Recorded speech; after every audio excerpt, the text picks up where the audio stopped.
போய் இப்பயே பறிச்சு சாப்பிடலாம். ஓ இன்னும் போதுமா கொத்து கொத்தா காய்ச்சிருக்குதோ. ஐயோ ஐயோ இது அமெரிக்கா காட்டுல மட்டும்தான் அங்க கிடைக்கும். இது நம்ம ஊர்ல கிடைச்சிக்குது. நீங்க வெறித்தனமா சாப்பிட போறோம். இது வாசனை அடிச்சுன்னா சிங்கப்புலி வந்து நல்லா மரத்தோட திண்டு போடும். வாங்க மகளே டேஸ்ட் பண்ணி பார்க்கலாம். சூப்பரா இருக்குது. எல்லாத்தையும் பச்சாச்சு.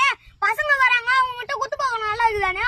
அவங்க மூஞ்சி எப்படி இருக்குன்னு பாக்குறோம். வாயில வச்சாலே கசப்பா இருக்குது. வாங்க மங்களே ஒரு பழம் ஆச்சுன்னா அந்த பழத்தை சாப்பிட்டு பாருங்க. நல்லா டேஸ்டா இருக்குண்ணா.